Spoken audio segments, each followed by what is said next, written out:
Well, Japanese Prime Minister Shinzo Abe has secured a resounding mandate in the snap elections. In his first statement after the victory, Abe said that he will firmly deal with the threats from North Korea.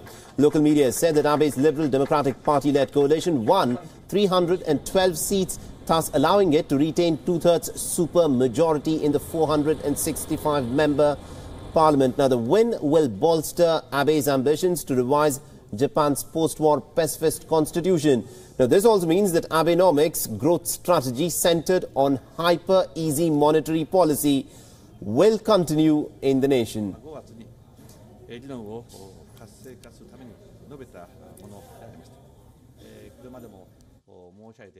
今回ですね、私たちは北朝鮮の脅威にいかに対応していくか、いかに国民を守り抜くのか、そして少子高齢化をいかに乗り越えて子どもたちと日本の未来を切り裂いていくのかということについて集中的にお話をさせていただきました。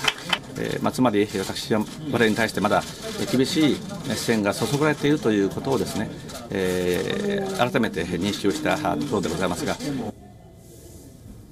Now, the leader of the Constitutional Democratic Party of Japan, an opposition party in Japan, has also reacted to Abe's victory. Let's listen in to that reaction. 私の想像以上に多くの国民の皆さんがこれまでの政治というものの全体に、国民から遠いと自分たちからかけ離れたところで、何かやっているというそういう意識を強く持たれていたんではないかと。いうことを痛感をいたしています。特に現状民進党がどうされるのかということが、おそらく一種の現在進行形なんだと思いますし、そこから遠離れて作った我々の立場から考えると、少なくともその状況がどうなるのかということが結論出るまでは、そことは対しては見守りたい。Meanwhile, Prime Minister Narendra Modi has congratulated Shinzo Abe for his resounding victory in the snap polls. Remember the very warm rapport which the two leaders share. Prime Minister Modi tweeted, and I quote, "Heartiest greetings to my dear friend Shinzo Abe on his big election win. Look forward to further strengthening India-Japan relations with him."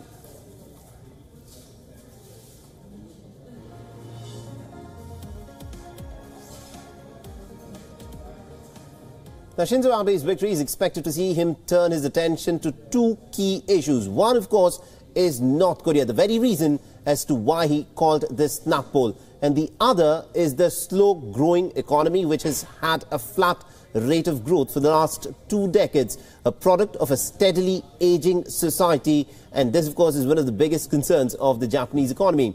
And there seems to be little doubt that voter insecurity about North Korea's saber-rattling and missile testing has led them to repose their trust in Abe. Now, the Prime Minister has kept a tough line on the North Koreans, vowing not to be intimidated by Pyongyang, and that he will, in concert with the United States, step up pressure on North Korea. Now, exactly what he intends to do or has in mind is not very clear, but there could be some clarity when President Trump arrives in Tokyo early next month.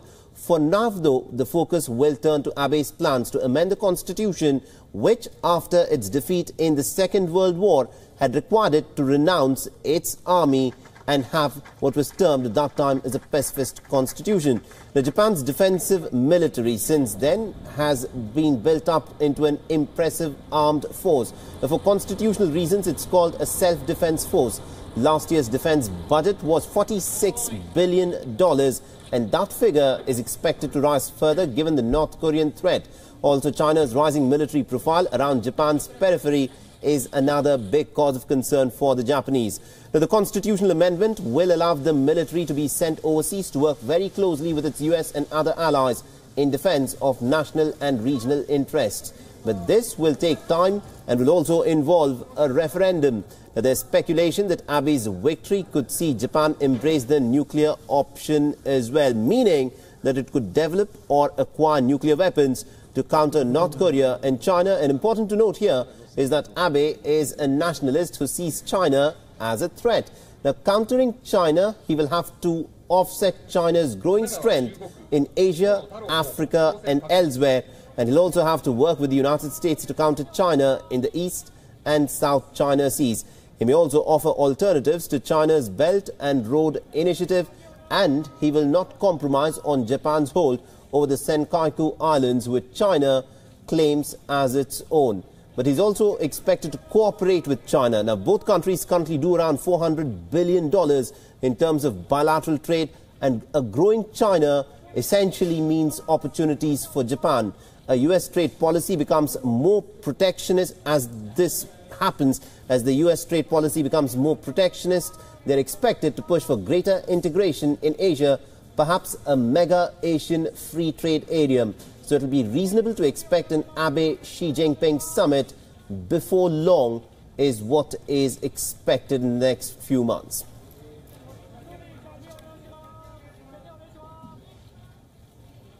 And also, what does Abe's victory mean for India? For Abe's victory in Indian context will signal a continuity between India and Japan and the relationship, the very close ties that the two countries already enjoy. The Japanese Prime Minister and the Indian Prime Minister Narendra Modi have invested considerable political capital in each other. Recall that Shinzo Abe and his wife were taken in an open vehicle through the streets of Ahmedabad when Shinzo Abe had been in India just last month. And this was just before he formally inaugurated, along with Narendra Modi, the high-speed train project. एक अच्छा दोस्त हमेशा समय और सीमा के बंधनों से परे होता है, और आज जापान ने दिखा दिया है कि वो भारत का कैसा मजबूत दोस्त है जो सीमा और समय से परे है।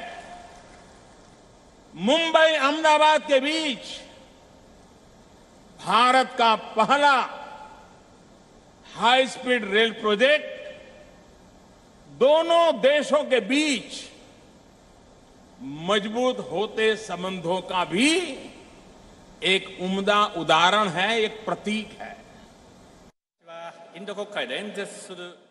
ठीक 10 वर्ष पहले मुझे भारत की संसद में भाषण देने का शुभ अवसर मिला था। जापान और भारत के संबंध दुनिया के किसी भी द्विपक्षीय संबंध से अधिक संभावनाओं से भरपूर हैं। ताकतवर भारत जापान के हित में है और ताकतवर जापान भारत के हित में है।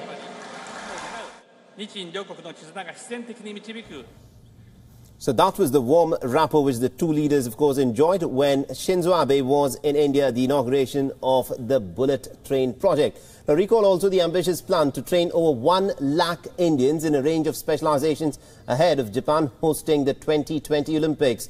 Now, Japan is experiencing a serious shortage of construction workers, and the expectation is that the Indians, after training, will fill a huge labor gap in that country. Now, once the games are over, the Japanese companies are expected to bring these trained Indian workers back to India for the high-speed train project, besides other projects.